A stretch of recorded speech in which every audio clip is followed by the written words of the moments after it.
Hi, Brian Harley, American Iron Magazine. We're here with Indian Motorcycles. They're debuting the 2017 tours. We've got the Roadmaster and the Chieftain in beautiful Charlotte, North Carolina. Perfect place to start out with these bikes. We're gonna go for a great little ride, 2 days through the Smoky Mountains to see what these bikes are all about. This new user interface is one of the most integral parts of the new Chieftain and the Roadmaster touring machines for Indian.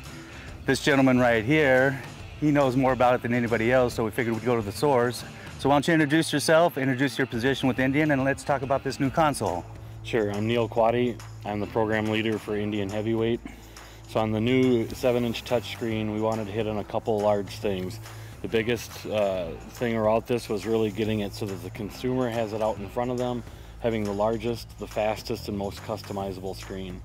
So you can see in this 7-inch screen, we put it up high where it's close to the road.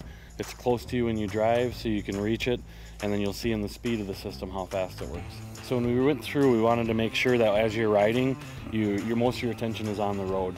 Make sure to keep your hands on the handlebar. When you do reach out for the touch screen and someone's sitting in the seat, we didn't want people repositioning their shoulders, so we moved it in close so you can, one, see it and it's clear for you, and then two, it's a nice easy reach. You just reach forward and touch the screen without moving your body. And then similar to a cell phone, you can expand and close things with your fingers, and it's usable even with a gloved hand on, right? Right, so gloves, it's a capacitive touch screen, so gloves work just fine on this. And then there's a touch, tap, swipe, and then pinch to zoom. So very similar to what you'd have on any cell phone. You'd go through and you can just touch the screen just like a cell phone today, and it works very similar. Great, appreciate your time. Yeah, thank you.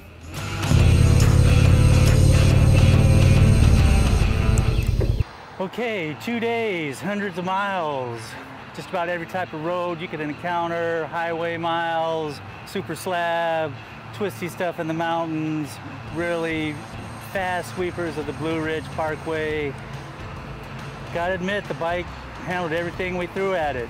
It's got a great combination of power, comfort, and style. On the power side, you've got this wonderful Thunderstroke 111 engine, just loads of low-end torque, gets you up to highway speed with little effort. Once you're up at highway speed, about 6th gear, it's only exerting 2,500 RPMs of force. It's loping along with little stress on the engine. It's really well balanced. There's not a whole lot of vibrations.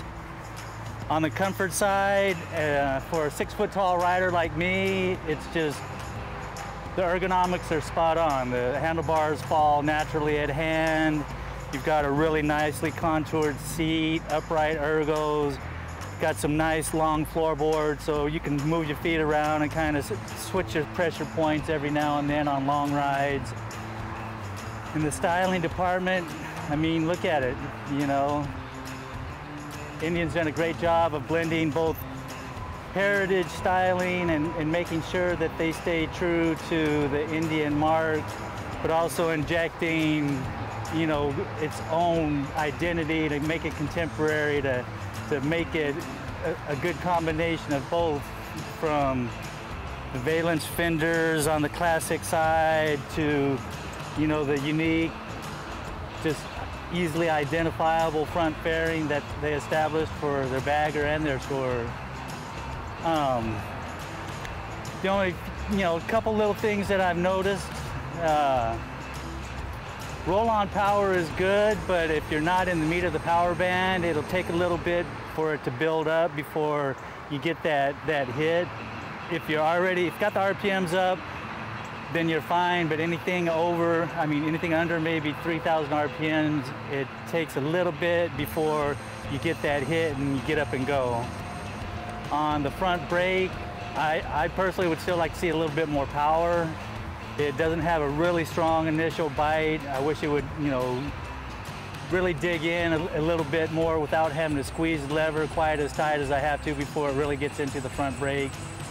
And the one thing I noticed while we were fueling up today is this console, it's beautifully designed. They did a great job of Frenching in the dials and the display itself. But since it is so far back, it leaves a limited space right here. So when you're fueling, it's a little challenging because you don't have a whole lot of margin for error.